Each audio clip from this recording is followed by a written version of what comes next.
Good evening to all of you. आप सभी को नमस्कार। आज का हमारा जो टॉपिक्स है वह इंडेफिनिट प्रोनाउन से ही है, क्योंकि हमने इंडेफिनिट प्रोनाउन का पार्ट 1 हमने आपको पढ़ा दिया है पहले ही। यदि आपने उस वीडियो को नहीं देखा तो उसको जरूर देखिएगा, तभी आपको समझ में आएगा यह। तो यह इंडेफिनिट प्रोनाउन का यह पार्ट 2 है, क्योंकि इसमें अभी कुछ बाकी था। तो आज हम पढ़ेंगे इंडेफिनिट प्रोनाउन का पार्ट 2। पार्ट 2 में क्या है, जैसा कि आपको हम पहले पढ़ा चुके हैं कि एनीवन, एनीबॉडी, इन्हीं हम चीजें आपको पहले हम पढ़ा दिए हैं जिसमें वन लगता हो, इसमें बॉडी लगती हो। Someone, somebody, anyone, anybody. तो हमने इंडेफिनिट प्रोनाउन का पार्ट 1 हमने आपको पहले पढ़ा दिया है, उसको आप जरूर देखिएगा, वीडियो को पूरा देखिएगा तब आपको समझ में आएगा। तो आज हम जानेंगे कि इंडेफिनिट प्रोनाउन में पार्ट 2 में क्या है, और कुछ ऐसे शब्द हैं, ऐसे प्रोनाउन हैं जो अक्सर बच्चों को कंफ्यूज करते हैं। वो समझ नहीं पाते हैं कि इसका मतलब क्या है, इसका यूज कैसे होता है। तो आज हम भी जानेंगे हम इसका यूज कैसे होता है। जैसा कि हम आपको पहले देखिए, इसका मतलब आपने पहले ये पढ़ा था कि यदि सम है तो सम में वन लगा दीजिए, इवरी है इसमें वन लगा दीजिए, एनी है वन लगाइए, नथिंग है नो में वन लगाइए। तो someone, everyone, anyone और नन या नो वन। और उसके बाद क्या था, समबॉडी। इन इसके जगह पर समबॉडी था, इसके जगह पर एवरीबॉडी भी था ना, जैसे एवरी वन की जगह पर एवरीबॉडी था, सम वन की जगह पर समबॉडी था, एनी वन की जगह पर एनीबॉडी था। तो हमने उस चीज को हमने पहले पढ़ चुके हैं। सेकेंड पार्ट में 2 में ये है कि समथिंग, एवरीथिंग, एनीथिंग और नथिंग। जब ये प्रोनाउन है तो क्या ये, जब ये प्रोनाउन है तो क्या इनका केस भी होता है क्या ये किसी पर्सन में भी रहते हैं क्या? जब ये प्रोनाउन है, जैसे आपको हम बताएं पहले वीडियो में कि समवन, एनीवन का उनका पर्सन क्या है, उनके केस क्या होते हैं, उनके केस कौन कौन सी उस पर लागू होते हैं, ये हमने आपको पहले वीडियो आपको हम पढ़ा दिए हैं। हम ही जानेंगे कि जिस तरह से समवन, समबॉडी, एनीवन, एनीबॉडी, जिस तरह से जिस केस में हम पढ़ते थे या हम पढ़े हैं, उसी तरह से इनका भी पर्सन होता है, इनका भी केस होता है। तो हम जानेंगे कि इनका पर्सन, इनका पहले केस क्या होता है, इनका हम यूज कैसे कर सकते हैं। इसे मान लीजिए, ये जितने आप देख रहे हैं थिंग्स वाले, समथिंग्स, समथिंग जो आप देख रहे हैं, ये क्या है, जैसे ये है, होता है क्या है कि यह थर्ड पर्सन, ये थर्ड पर्सन सिंगुलर होते हैं। क्या होते हैं ये? थर्ड पर्सन सिंगुलर होते हैं। आज जब सिंगुलर होते हैं तो इसका मतलब है कि ये सिंगुलर वर्ब भी लेते होंगे, ये सिंगुलर वर्ब भी लेते हैं, और यह नॉन लिविंग के लिए आते हैं। क्या आते हैं? ये नॉन लिविंग के लिए आते हैं। ये जान गए आप कि ये थर्ड पर्सन सिंगुलर होते हैं, सिंगुलर वर्ब भी लेते हैं, और ये नॉन लिविंग के लिए आते हैं यहाँ। उसके आपने पहले पढ़ा था, जैसे एनीवन, एवरीवन, समवन, वो भी सब थर्ड पर्सन सिंगुलर थे और सिंगुलर वर्ब लेते थे, लेकिन वो सब नॉन लिविंग नहीं थे, वे सब लिविंग में थे, वो सब लिविंग थे। और ये क्या है? ये non living things. Any, something, everything, anything, nothing, ये सब नॉन लिविंग के लिए आते हैं, ये लिविंग के लिए नहीं आते हैं। और ये थर्ड पर्सन सिंगुलर होते हैं, सिंगुलर वर्ब लेते हैं, और नॉन लिविंग के लिए ये सब आते हैं। तो थोड़ा हम ये देखते हैं कि क्या थर्ड पर्सन में तो 4 लोग हैं, थर्ड पर्सन में तो 4 है, ही भी है, सी भी है, इट भी है और दे भी है। तो उनके उनके ग्रुप होते होंगे। जैसे मान लीजिए थर्ड पर्सन में एक है ही, और एक क्या है आपका ये सी, और एक क्या है आपका इट, और एक क्या है आपका ये दे है। हम जानते हैं कि ही का होता है हिज, और इसका हिम होता है, हिमसेल्फ भी होता है। सी का हर होता है, सी हर होता है। ईट का क्या होता है, ईट का ईट्स होता है, इसका ईट होता है। तो मेरे कहने का मतलब ये चीज है कि जब ये थर्ड पर्सन में 4 हैं, तो यहाँ लिखा ना थर्ड पर्सन सिंगुलर, इसका मतलब ये है कि सिंगुलर तो ये भी है, सिंगुलर तो ये भी है, सिंगुलर तो ये भी है। ये सिंगुलर नहीं होता है, ये क्या होता है, ये होता है बहुवचन में, तो प्लूरल होता है यह। तो इसका मतलब है कि ये दे तो बिल्कुल नहीं होगा, क्योंकि यह स्पष्ट है कि दे के जो फॉर्म होते हैं, दे के जो ग्रुप है, दे देयर देम जो है, यानी इनके लिए ये दे शब्द तो बिल्कुल नहीं आता होगा। हालांकि हालांकि नॉन लिविंग के लिए कभी कभार तो आता है, यह दे जो है कभी कभार ये नॉन लिविंग के लिए भी आता है, लेकिन है तो यह प्लूरल, ये तो है बहुवचन में है, और ये कहता है कि सिंगुलर होता है। तो इसका मतलब है कि यह नॉन लिविंग होते हुए भी यह इन लोगों के लिए नहीं आएगा। एवरीथिंग, नट समथिंग, एनीथिंग, नथिंग के लिए ये दे किसी भी हाल में नहीं आएगा, क्योंकि यह बहुवचन में होता है, यह सिंगुलर में बिल्कुल नहीं होता है। तो इसलिए ये बहुवचन भी है, और कभी कभार जो है ये नॉन लिविंग के लिए भी आता है, लेकिन ये तो है प्योर है, तो बहुवचन में होने के कारण ये बिल्कुल नहीं आएगा। तो बच गया क्या, बच गया ये 3 चीजें। तो इस 3 चीज में कौन सा, क्या ये ही केवल आएगा, क्या ये सी ही केवल आएगा, क्या केवल ईट का ही ग्रुप आएगा? तो इसमें कौन सा ग्रुप आएगा? इसमें तीनों सिंगुलर होते हैं, ही भी सिंगुलर, सी भी सिंगुलर, ईट भी सिंगुलर। तो यहाँ पर स्पष्ट दे दिया है नॉन लिविंग, और ही क्या होता है, ही तो होता है लिविंग, इसका मतलब है कि यह भी नहीं आएगा। सी क्या होता है, लिविंग है, इसका मतलब है कि ये भी नहीं आएगा। और ईट क्या होता है, ईट होता है नॉन लिविंग, इसका मतलब है कि केवल ईट, ईट वाला ग्रुप आएगा, ईट, ईट्स और ईट ही आएगा। यानी समथिंग के लिए, एवरीथिंग के लिए, एनीथिंग के लिए, नथिंग के लिए केवल यह ईट वाला ग्रुप आएगा, और ये तीनों ग्रुप नहीं आएंगे। इसका मतलब ये है कि ये भी नहीं आएगा, और इसका मतलब है कि ये ही भी नहीं आएगा। यानी ही वाला ग्रुप नहीं आएगा, सी वाला जो ग्रुप होता है वो भी नहीं आएगा, और दे वाला ग्रुप भी नहीं आएगा।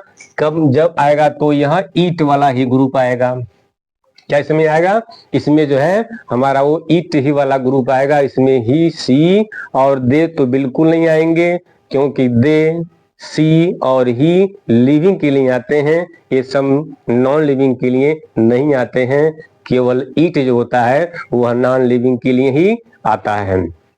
कहता है वो केवल नॉन लिविंग के लिए ही आता है। इसे मान लीजिए एक आध एग्जाम्पल थोड़ा हम देखते हैं, एग्जाम्पल थोड़ा समझेंगे हम कि वास्तव में है क्या चीज है। थोड़ा हम एग्जाम्पल से जब हम देखेंगे तो कैसे कैसे बच्चे इसमें जो है हो जाते हैं कंफ्यूज। इस मान लीजिए एवरीथिंग हैज, इस मान लीजिए एक मैंने एग्जाम्पल यहाँ लिखा कि everything, everything has, everything has his own beauty. ये एक सेंटेंस है, कहता है कि मतलब एवरीथिंग का मतलब प्रत्येक चीज के लिए, कहता है कि प्रत्येक चीज की क्या है, अपनी एक निजी सुंदरता होती है। अब देखिए यहाँ पर हैज दिया ना, ये हैज क्या है, हैज हमारा वो सिंगुलर होता है, हैज, हैज क्या है, यह सिंगुलर है। तो हमने देखा कि इसमें वर्ब तो ये है, और सब्जेक्ट के स्थान पर क्या आया है, सब्जेक्ट के स्थान पर तो एवरीथिंग आया है, जो प्रोनाउन होता है। कौन प्रोनाउन होता है? तो वह इंडेफिनिट प्रोनाउन होता है, जो इस हैज का, ये सब्जेक्ट का एक काम कर रहा है, everything. Everything has his own beauty. क्या इस सेंटेंस में कहीं कुछ हमको गलती दिख रहा है क्या? इसको पढ़ने से इसके अर्थ से हमको आ रहा समझ में कि हर वस्तु की क्या है, अपनी एक निजी, अपना एक सुंदरता होती है, इसका मतलब यही हुआ। लेकिन हमको ये लग रहा है कि इसमें कहीं ना कहीं फॉल्ट है। तो फॉल्ट क्या है? आप जानते हैं कि ये जो हीज जो है, ये हीज ये ही का ग्रुप वाला है, यह यानी ही हिज हिम वाला है। इसका मतलब क्या है कि ये ही और हिज और हिम ये इस ग्रुप का है। यह है, ये क्या है मेरा? कर्ता कारक, संबंध कारक, कर्म कारक, नॉमिनेटिव केस, पॉसेसिव एडजेक्टिव, और ये क्या होता है? ऑब्जेक्टिव केस होता है। तो हम ये देख रहे हैं कि यही वाला जो है इसमें आया हुआ है, इसमें जो है हिज आया हुआ है। हमने पहले आपको पढ़ाया है कि इन चीजों के लिए ये ही वाला जो होता है ग्रुप, ये तो आता ही नहीं है। लेकिन इस सेंटेंस में देखिए यहाँ पर हिज वाला यानी ये वाला ग्रुप आ गया है, ये वाला ग्रुप यानी हिज यहाँ पर आ गया है। जबकि नियम कहता है कि ये वाला ग्रुप नहीं आएगा, तो इसमें क्या होगा? तो इसमें ये होगा, हम क्या करेंगे, हम इस हिज के जगह पर वर्ब, तो ठीक है, देखिए वर्ब आया है, सिंगुलर है, ये तो ठीक ही है यह, और एवरीथिंग आ गया है। लेकिन ये जो केस आया हुआ है, यह केस गलत है। अब बताइए, जो ये केस यहाँ पर दिया है वही केस ईट, ईट्स, और एक होता है ईट होता है, अभी केस में होता है। तो जो केस यहाँ आया हुआ है वही केस इसका आएगा, क्योंकि इन सभी के लिए ईट वाला ग्रुप आता है। ईट, ईट्स, ईट, कर्ता कारक, संबंध कारक और कर्म कारक। तो हम क्या देख रहे हैं कि ये वाला आया है, तो इसकी जगह पर ये वाला हो जाएगा। तो हम क्या कहेंगे, इसको हम काटेंगे और यहाँ पे लिखेंगे, हम ईट्स लिखेंगे, हो जाएगा everything has its own beauty. क्या हो जाएगा? Everything has its own beauty होगा, न कि everything has his own beauty. इसमें बिल्कुल नहीं होगा। तो ध्यान ही हमको देना है कि इनके लिए जो प्रोनाउन यूज हो रहा है सेंटेंस में, वह लिविंग वाली ना हो, वह जब भी होगी तो नॉन लिविंग वाली होगी। इसमें कुछ और भी देते हैं, जैसे मान लीजिए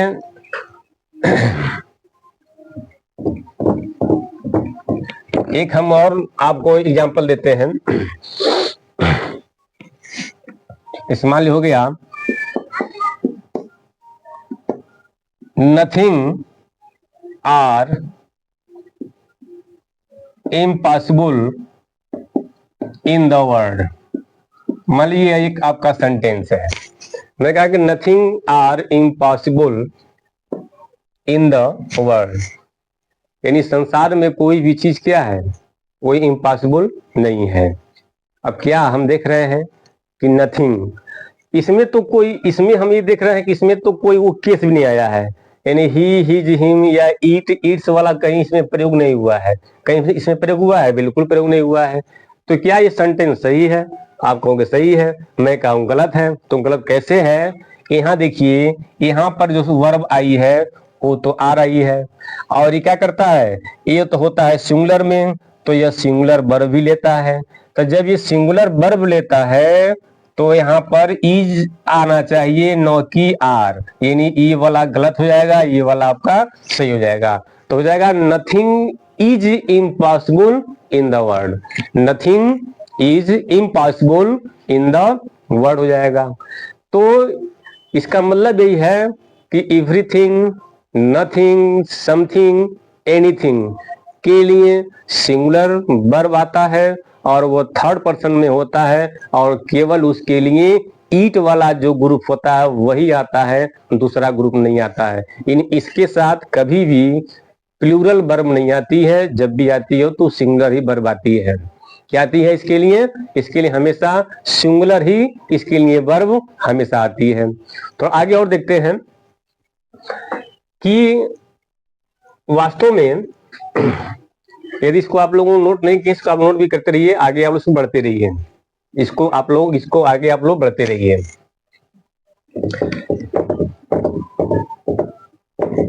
इसमें एक चीज और आपको है, थोड़ा समझाते हैं, बताना आपको कि जो बहुत से बच्चे बिल्कुल शायद अभी अनभिज्ञ होंगे कि वास्तव में ये चीज क्या है। ये तो हो गया हमारा प्रयोग समथिंग का, एवरीथिंग का, एनीथिंग का, और हो गया नथिंग का। एक चीज थोड़ा आपको हम चाहते हैं और बताना, एक वन लिखा होता है, वन भी प्रोनाउन है। वन क्या है? वन भी हमारा एक प्रोनाउन होता है, लेकिन वन को लोग समझते हैं कि एक, वन का मतलब लोग समझते हैं कि एक होता है, और सही बात है कि वन का मतलब एक होता है, टू का मतलब दो होता है, थ्री का मतलब तीन होता है। लेकिन वन का मतलब होता क्या है? वन का मतलब ये होता क्या है? क्या तो ये वन दो तरह से काम करता है। वन क्या करता है? यह दो तरह से काम करता है। एक काम करता है एडजेक्टिव का और एक काम करता है प्रोनाउन का। तो जब ये वन प्रोनाउन का काम करता है तो इसका मतलब होता है कोई एक, और जब एडजेक्टिव की तरह काम करता है तब इसका मतलब होता है एक। वन दो तरह से काम करता है। जब यह प्रोनाउन की तरह यूज होता है तो यह काम, इसका अर्थ होता है कोई एक, इसका मतलब क्या है? कोई एक। और कोई एक, इसका मतलब है कि कोई एक हो गया। और जब ये एडजेक्टिव के रूप में आता है तब इसका मतलब होता है एक। ये आप क्लियर कर लीजिए कि जब वन प्रोनाउन के रूप में प्रयोग होगा तो उसका अर्थ होगा कोई एक, एडजेक्टिव के रूप में इसका होता है प्रयोग तो इसका मतलब होता है एक। ठीक है, हमको पढ़ना है प्रोनाउन, यानी वन जो है ये प्रोनाउन है, और ये भी इंडेफिनिट प्रोनाउन के अंतर्गत ये भी आता है। तो क्या इसके भी कोई केस होते हैं क्या वन का भी केस होता है क्या? जैसे मैंने आपको ही बताया था ना कि ही, हिज, हिम होता है ना, ही, हिज, हिम होता है। सी, हर होता है, सी हो गया, सी, हर हो गया। उसके बाद ईट, ईट्स, और ईट हो गया। दे, देयर, और देम हो गया। तो जैसे समथिंग, एवरीथिंग, एनीथिंग के लिए ए वाला ग्रुप आ रहा था, तो क्या इसके लिए भी यही ग्रुप आएगा क्या इसके लिए यही ग्रुप आएगा क्या? बिल्कुल नहीं आएगा, क्योंकि इसका खुद का, यानी वन का खुद का कर्ता कारक होता है, खुद का संबंध कारक होता है, और इसका खुद का कर्म कारक होता है, दोनों होता है। मैं यहाँ पर लिख दे रहा हूं, मैं यहाँ पर पहले लिख दे रहा हूं कि इसका होता क्या क्या चीज है। इसका वन का मैंने यहाँ पर लिख दिया नॉमिनेटिव केस। मैंने क्या लिखा है यहाँ पर? नॉमिनेटिव केस आप लोग पढ़वे किए हैं। ये है आपका पॉसेसिव एडजेक्टिव हो जाएगी, या केस कर सकते हैं पॉसेसिव केस। यहाँ आपका हो जाएगा ऑब्जेक्टिव केस होता है। अब देख लीजिए ध्यान से, इसमें ये तीनों में से कोई नहीं इसके लिए प्रयोग होता है। इस वन के लिए, केवल वन के लिए होता क्या है? वन जो होता है यह कर्ता कारक भी होता है, और इसका जो है वंश हो जाता है पॉसेसिव एडजेक्टिव, और यही इसका जो है वन हो जाता है ऑब्जेक्टिव में केस में जाता है। आपने पहले पढ़ा होगा ना कि यू, योर, यू। आप देखिएगा ध्यान से कि वाई ओ यू कर्ता कारक भी होता है, और वाई ओ यू वो कर्म कारक भी होता है, लेकिन उसके अर्थ में अंतर होता है। उसके अर्थ में अंतर है, स्पेलिंग सेम है। यहाँ पर देखिए स्पेलिंग सेम है, यहाँ पर भी स्पेलिंग सेम है। तो हम इस वन को कहेंगे हम कर्ता कारक, इसको कहेंगे हम संबंध कारक, और इसको हम कहेंगे हम ऑब्जेक्टिव केस, इसको हम कहेंगे हम कर्म कारक, इसको हम कहते हैं। तो ये ध्यान रहे, होता क्या है कि वन की जगह पर हम एनी वन भी लिख सकते हैं। वन की जगह पर हम एनी वन भी लिख सकते हैं। जैसे आपको पहले बताया था ना कि एनी वन की जगह पर हम एनी बॉडी भी लिख सकते थे। आपको हम पिछले वीडियो में बता दिए हैं कि एनी वन की जगह पर एनी बॉडी भी लिख सकते हैं, एनी वन भी लिख सकते हैं, और हम यहाँ पर वन भी लिख सकते हैं। इसमें से तीनों में से कोई भी हम यहाँ पर लिख सकते हैं। लेकिन होता क्या है कि यदि ये एनी वन आ गया और एनी बॉडी आ गया तो उसके लिए जो ग्रुप था हम आपको क्या बताए थे, वो बताए थे कि ही वाला जो ग्रुप होता है वो लागू होता है। यानी अगर हम इसके जगह पर इसको लिखेंगे हम, तो यदि इसको लिखेंगे तो हम यहाँ पर ये ही वाला ग्रुप लागू होगा। एनी बॉडी लिखेंगे तो क्या होगा, ई वाला ग्रुप लागू होगा। लेकिन जैसे हम मान ली इसके स्थान पर हमने वन लिखा, तब ये वाला ग्रुप लागू नहीं होगा, तब ये वाला ग्रुप लागू होगा, वन लागू होगा। यानी हम वन की जगह पर हम एनी बॉडी लिख सकते हैं। वन की जगह पर एनी वन एनी बॉडी तो हम लिख सकते हैं, क्योंकि अर्थ इसका सेम होता है, कोई एक ही होता है, कोई एक। तो एनी वन एनी बॉडी की जगह पर हमने वन तो लिख दिया। लेकिन जब हम सेंटेंस में जब हम इसका हम प्रयोग करेंगे तो यह वाला ग्रुप नहीं होगा, तो ये वाला ग्रुप लगेगा। अगर हम इसका हम प्रयोग करते हैं तो ये वाला ग्रुप लगेगा, यानी ये वाला ग्रुप लगेगा। और जैसे हम इसको हम रिप्लेस करते हैं, इसको हटाते हैं और इसको लगाते हैं, तो क्या होगा, तब ये वाला ग्रुप लागू हो जाएगा। इसको थोड़ा हम एग्जाम्पल से समझते हैं। क्या करते हैं, इसको थोड़ा हम एग्जाम्पल से भी इसको थोड़ा हम समझते हैं कि कैसे क्या होगा।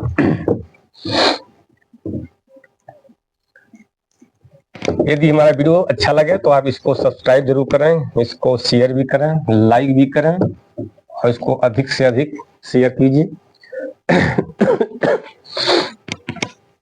इस मान लीजिए एग्जाम्पल है, one should love, one should love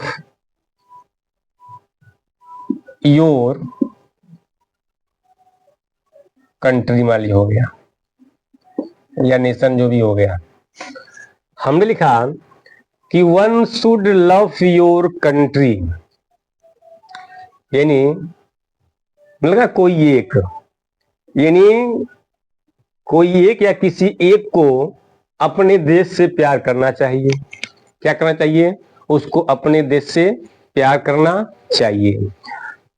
या क्या हम ये देख रहे हैं कि ई शुड लव तो वर्ब हो गई, आई वन तो सब्जेक्ट के स्थान पाया जो प्रोनाउन है। लेकिन यहाँ पर अपना, क्योंकि पॉसेसिव केस अपना का भी अर्थ देता है, पॉसेसिव जो केस होता है वो अपना का भी अर्थ देता है। तो क्या ये सेंटेंस में सही है? ये सेंटेंस में बिल्कुल गलत है, क्योंकि अपना का अर्थ देने के लिए पॉसेसिव केस आता है, और पॉसेसिव केस तो वंस है। क्या है यहाँ पर, वंस है। यहाँ पर तो योर दिया है, यहाँ पर योर बिल्कुल नहीं होगा। तो हम क्या करेंगे, हम यहाँ पर हम योर को काटेंगे, योर को हटाएंगे, लिखेंगे क्या हम, वंस कंट्री हो जाएगा। क्योंकि अब सही हुआ कि one should love one's country यहाँ पर होना चाहिए, न कि यहाँ पर योर होना चाहिए। मैं पहले बोल दिया। मान लीजिए मैंने कहीं वन की जगह पर मैंने लिख दिया एनी वन। मैंने क्या लिखा कि any one should, SHOULD, should love है वंस कंट्री, वंस कंट्री। क्या ये सेंटेंस सही है? ये सेंटेंस बिल्कुल गलत है। क्यों गलत है? क्योंकि ये एनी वन जो आया है, तो एनी वन तो इसके स्थान पर आ गया, लेकिन जब एनी वन आएगा तो वह ही, हिज, हिम वाला फॉलो करेगा। अब ये वंस वाला फॉलो नहीं करेगा। वंस वाला फॉलो कौन करेगा? केवल वन वाला करेगा, क्योंकि वन का संबंध कारक वंस होता है। तो अब एनी वन के लिए केवल मस्कुलिन जेंडर जो होती है, केवल ही, हिज, हिम वाला फॉलो करेगा। तो यहाँ पर क्या हो जाएगा, वंस के स्थान पर हो जाएगा हिज कंट्री। मान लीजिए मैंने क्या लिख दिया, मैंने इसके स्थान पर लिख दिया कि एनी बॉडी, क्योंकि हम एनी वन की जगह पर हम एनी बॉडी भी लिख सकते हैं। तो एनी बॉडी शुड लव है, एनी बॉडी शुड लव है। अब यहाँ पर हो जाएगा आपका हिज कंट्री, ये भी हो सकता है। ये तीनों सेंटेंस सही है, ये वाला भी सेंटेंस सही है अपने जगह पर, ये भी सही है, और तीनों का अर्थ बिल्कुल सेम है, क्योंकि हम वन की जगह पर एनी वन लिख सकते हैं, वन की जगह पर हम एनी बॉडी भी लिख सकते हैं, और लेकिन आप देख लीजिए इसी की जगह पर एनी वन आया, इसी की जगह पर एनी बॉडी आया, लेकिन अपना का अर्थ बताने के लिए देखिए यहाँ पर वन की जगह पर वंस आ गया, यहाँ पर एनी वन की जगह पर यहाँ हिज आ गया, क्योंकि एनी वन एनी बॉडी जो होता है वह मस्कुलिन जेंडर ही हिज हिम को फॉलो करता है, वो क्या करता है, ही हिज हिम को फॉलो करता है, न कि वह वन वंस वन को फॉलो नहीं करता है, क्योंकि वन का खुद का पॉसेसिव केस होता है, उसका ऑब्जेक्टिव केस होता है। तो वन, एनी वन और एनी बॉडी, ये तीनों सेंटेंस क्या है, ये बिल्कुल सही है। आगे थोड़ा सा हम और आगे बढ़ते हैं, यदि इसको आपने नोट नहीं किया इसको आप नोट करते रहिए, इसका स्क्रीनशॉट भी लेते रहिए आप लोग। आगे हम ये देखते हैं कि ऑन कुछ इसमें क्या क्या इसमें कुछ चीजें हैं, उसको थोड़ा सा हम देखते हैं कि इंडेफिनिट प्रोनाउन में जो कुछ और शेष बच गया है उसको भी थोड़ा आप जानते रहिए, इसका मतलब क्या होता है, कि इसका मतलब क्या होता है। जैसे जैसे हम ये देखते हैं एनी वन, सम वन, एक था हमारा नन, यानी नन था, एनी वन हो, सम वन हो, नन हो, ऐसे आपने हम इसके पहले हमने आपको वीडियो में आपको हम पढ़ा दिए हैं कि एनी वन क्या है, सम वन क्या है, इसको आप लोग पढ़ लीजिएगा। इसमें अंतर थोड़ा ये होता है कि कहीं कहीं आप देखेंगे कि एनी के बगल में वन लिखा होता है, थोड़ा इसमें स्पेस होता है, सम के बगल में थोड़ा स्पेस होता है और वन, उससे वन लिखा होता है, और नो वन लिखा है ना, तो नो वन क्या होता है कि नो के थोड़ा बगल में स्पेस होता है, ऐसे लिखा होता है। तो देख लीजिए तीनों चीज देखिए दिख रहा है, एनी वन इसको पढ़ेंगे, इसको भी एनी वन पढ़ेंगे, लेकिन थोड़ा इसमें स्पेस होता है, इसमें क्या होता है, इसमें स्पेस होता है। तो क्या इसमें कोई अंतर है क्या दोनों का, इसका कोई अर्थ बदल जाता है क्या, अर्थ बदलता नहीं है, सेम रहता है। थोड़ा सा अंतर इसमें ये है कि जहां पर एनी वन लिखा हो तो ये क्या करता है, ये वाइड सेंस देता है, ग्रुप कर देता है, वाइड सेंस देता है, वाइड सेंस देता है। और ये क्या करता है, ये जो होता है यह चॉइस होता है, सिलेक्शन से कहते हैं, चॉइस है या सिलेक्शन कहते हैं, यह सिलेक्शन होता है, ये क्या है, यह सिलेक्शन होता है। इसमें यही अंतर बस है कि इसमें जो होता है और इसके बाद हमेशा ऑफ आता है, यानी इसके बाद हमेशा ऑफ आता है और इसके बाद ऑफ नहीं आता है, यानी इसके बाद ऑफ नहीं आता है, यानी ऑफ नहीं आता है, और इसके बाद क्या है, इसके बाद जो है वो ऑफ आता है। क्या होता है इसके बाद, वो क्या होता है, वो ऑफ आता है। इस मान लीजिए थोड़ा देखिए एग्जाम्पल, एक एवरी वन में होता है, मान लीजिए मैंने लिखा कि every one of us is मान लीजिए हो गया गोइंग देयर, मान लीजिए हो गया गोइंग देयर हो गया, तो आपने क्या देखा कि इसमें थोड़ा स्पेस है। अब मैंने इसको ऐसे लिख सकता हूं मैं, एवरी वन इज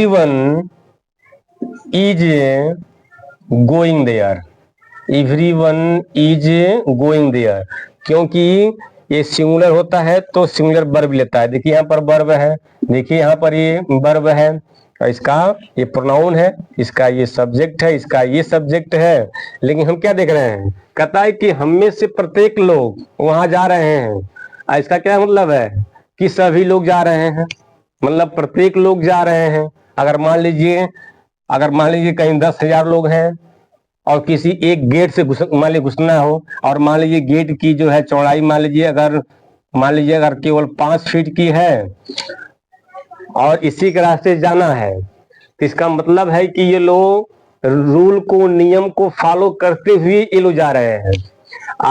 मतलब एक एक करके जा रहे हैं, मतलब इसका मतलब है कि एक एक करके जा रहे हैं, मतलब इसके नियम को फॉलो कर रहे हैं।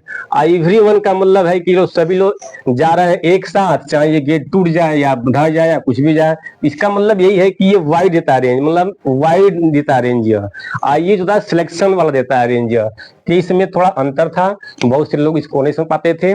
तो आज तक का मेरा वीडियो यहीं तक। यदि मेरा वीडियो अच्छा लगे तब इसको लाइक करें, शेयर भी करें, सब्सक्राइब भी करें। आप सभी को गुड नाइट।